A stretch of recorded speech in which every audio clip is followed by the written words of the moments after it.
What's good, YouTube? It's your boy Scotty, man. And today we got Oliver Anthony on the Joe Rogan podcast. You know, just talking about the backlash and, the unexpected blow up of the song. And I just feel like I just needed to drop my, little 2 cents on the video. So without further ado, don't forget to like, comment, and subscribe and show some love to the video. We're going to get straight into it.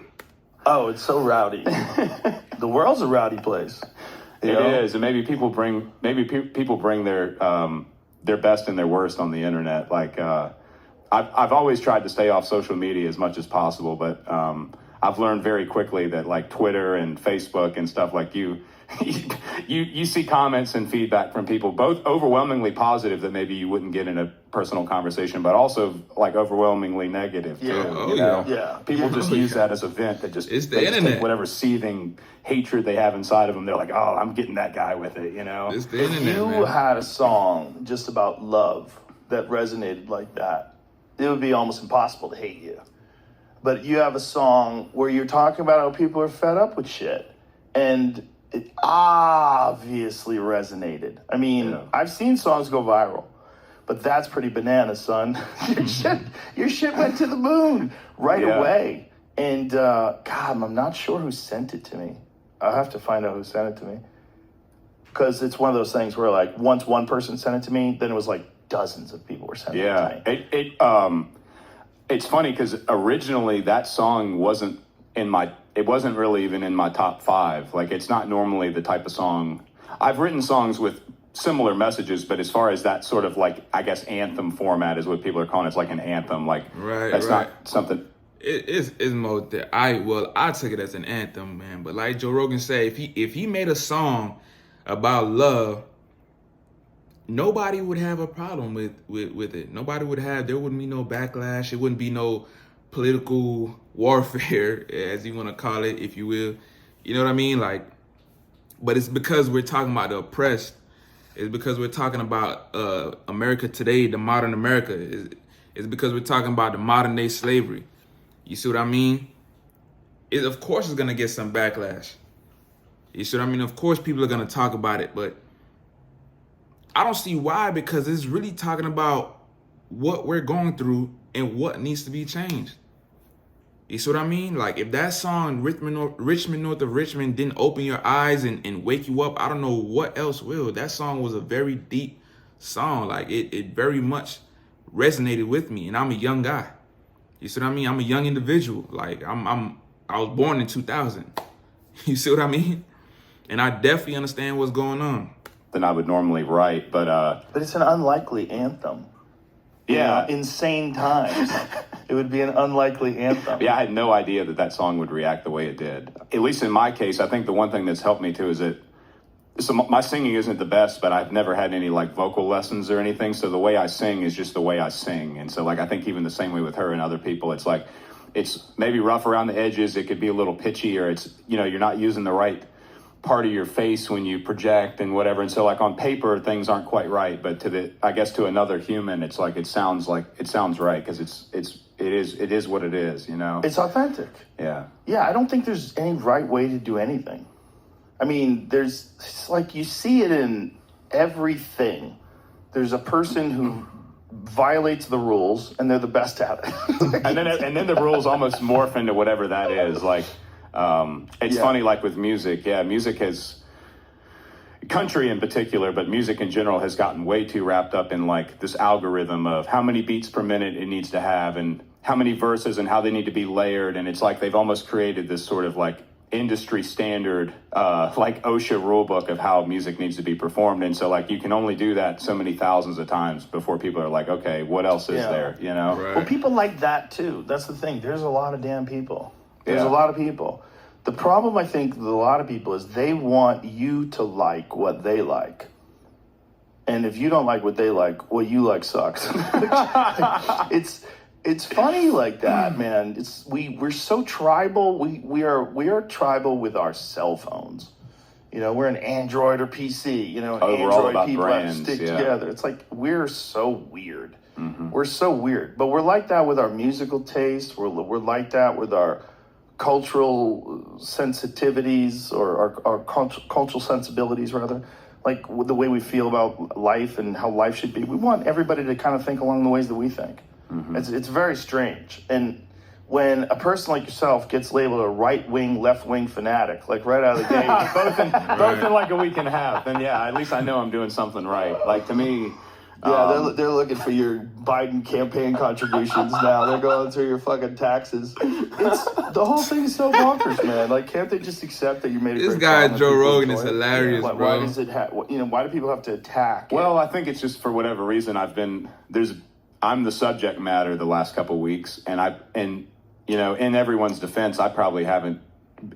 I've waited for this opportunity. Like, the song is talking about the American people, dog, and what we're going through. Like, it's no size in particular.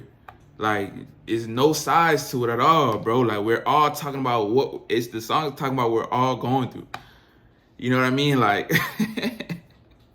all that political warfare and debate and all that stuff, all that crap needs to get cut out, bro. I guess to really Wake up. have a real conversation with somebody about whatever it is I am. So people are just trying to find who's this Oliver Anthony guy and what is he and where does he work and who did he vote for and what's his family like and yada, because they want to sort of build this image of whatever it is that the person behind the song represents, for better or for worse. Right. The people who agree with it want to, you know, I don't know. It's really funny to watch on my end because obviously I know what's true and what's not, and so like just even what I've skimmed through of people sending me like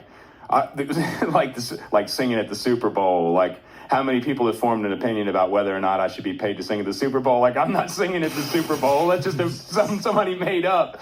But you know, there's been hundreds of hours of people's time wasted probably talking about all these little like things that don't even exist. It's just somebody made them up and put them on the internet, and so I'm just letting them ride. I think it's great. It's wild. I just think it's great, like that. At least the last couple of weeks, I've been able to entertain everyone and get everyone's mind off like all the other horrible stuff that's going on in the world right now. Like, at least everybody can have a good laugh, you know. So, well, I mean, it's a subject of discussion. So like everybody is getting involved, and somehow or another it became cultural.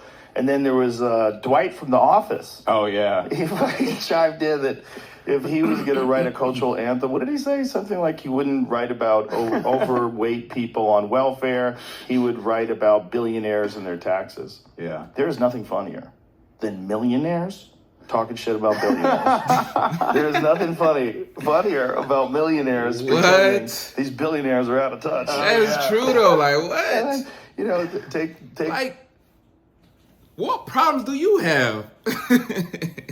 You're a millionaire. Like, what problems could you possibly have besides taxes? You see what I mean? Money does buy happiness. Money does buy happiness, bro. Take Dwight from The Office down to West Virginia.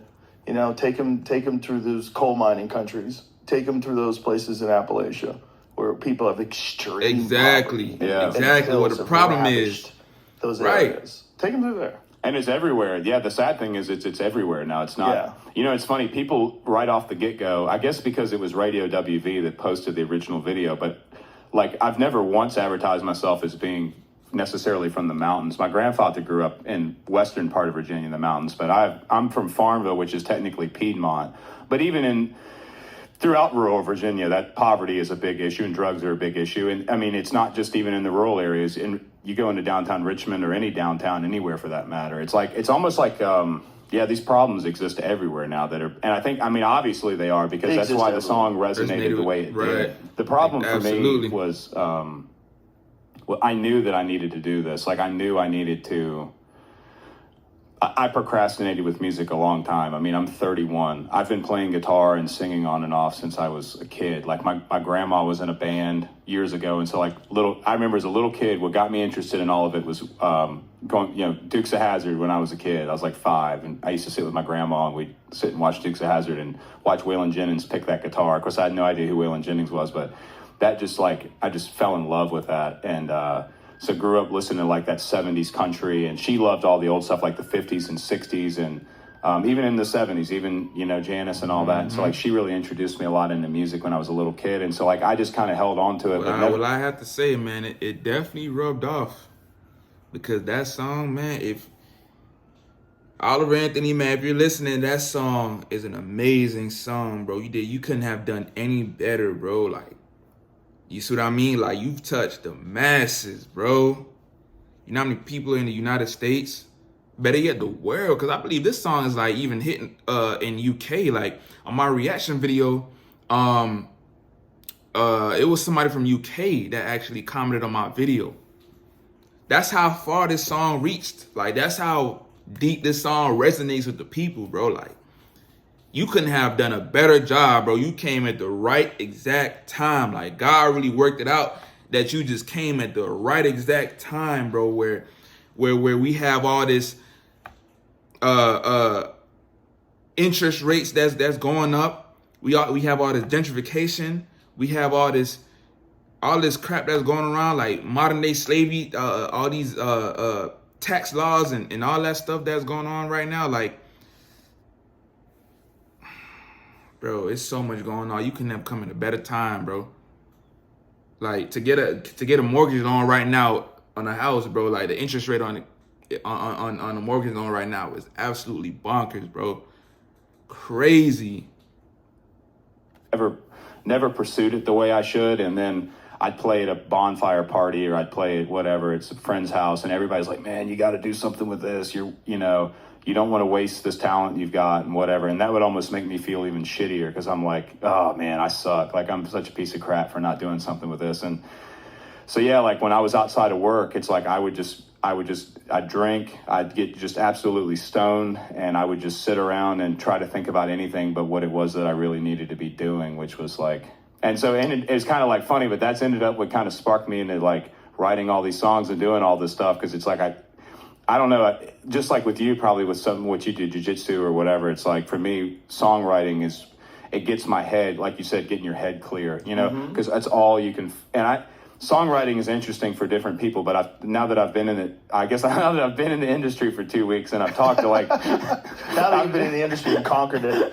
Now that I'm an industry expert, it's like some of the other musicians I've talked to, like the people I've looked up to over the years, they experience this too, but certain people, when you songwrite, it's a very, it's dramatic. Like, do you write all your own songs? Yeah, but it's. Have you been accused of not writing your own songs? Very early on, yeah, because since I guess it's not even my stage name, it's Oliver Anthony Music, and so it's supposed to represent music from, Oliver Anthony Music is my grandfather, and so he grew up in the 30s in the mountains and used to tell all these wild stories about how life was back then, but the music's just sort of a characterization of like that period in time and those people, and that's, so yeah, when So your real name is not Oliver? Yeah, Christopher Anthony Lunsford is my real legal name, and so that's what's on like if you look up the songwriting. Why did you decide this thing is Oliver Anthony? Just in well, like I said, I just had the YouTube channel listed as Oliver Anthony Music, just because like that's sort of the demeanor or the,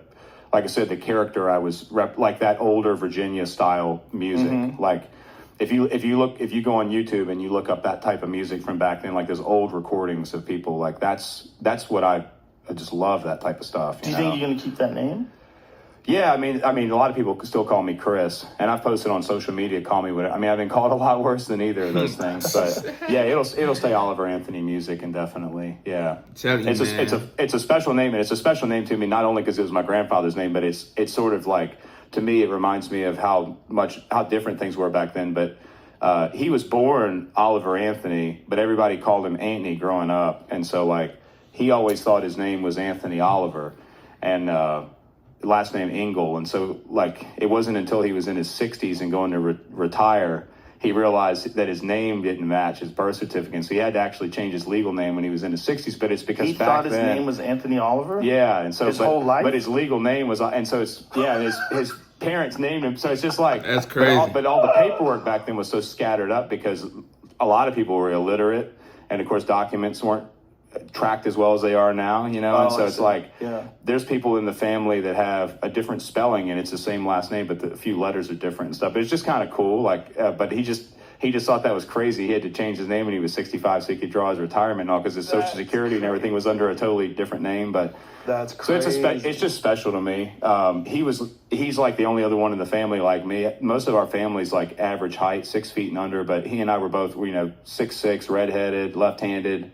like, I don't know, in a lot of ways, I thought it was special to kind of respect him. He passed away in 2019, and that's kind of when Yeah, man, love his I granddaddy. guess that's when I first kind of adapted the name for the music. I didn't really get serious with anything until probably 2 weeks ago. Yeah, until a couple weeks ago. Probably until I think I uploaded the first original, like when I decided I was in it to win it, and I really wanted to make this thing happen. It was probably probably May of last year when I uploaded Ain't Got a Dollar, or it might have been Rich Man's Gold was the first one I uploaded on YouTube. But that's when I decided, like, all right, I'm doing this thing. But yeah, So you were just smoking too much weed, drinking too much, and just procrastinating. Yeah. And so that, and you know, like, anxiety is definitely something that's underestimated. You know, I used to but I used to just not really understand when people talked about mental health and anxiety, because everyone gets stressed out over stuff, and so you think of anxiety as being just like this normal phenomenon everyone deals with, but your mind can really put you in a dark place to where that thing is just like, it just holds on to you like you know, and it just makes it very difficult for you to do anything. And so I spent at least 2 years of my life almost. Absolutely. And I guarantee you, like, he's helping a lot of people right now, bro, that's going through mental health problems right now, bro. You see what I mean? Because what more mental health problem could you possibly get from what's going on right now in the United States? Let me take that back. It's a lot of mental health problem you can get from living in the United States, bro. It's just so stressful, like, living in this day and age, bro. Like, it doesn't make any sense.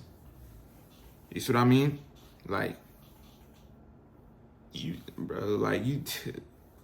almost like for every 10 Americans, you have at least 8 that's going through mental health problems, bro. You see what I mean? That's just how crazy it is to live here, bro.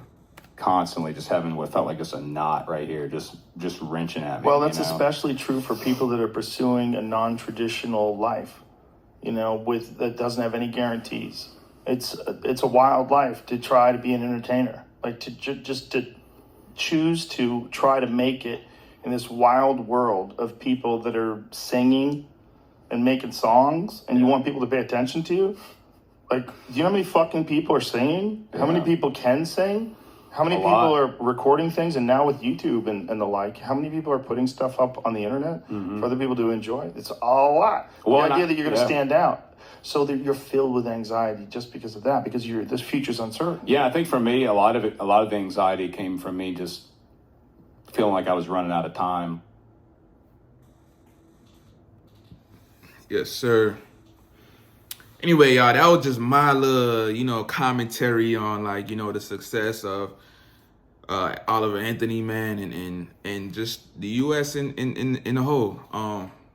If you like this video, go ahead and smash that like button, comment your thoughts in the comment section, and let's get some conversation going, man. Without further ado, I'll see you in the next video. Peace.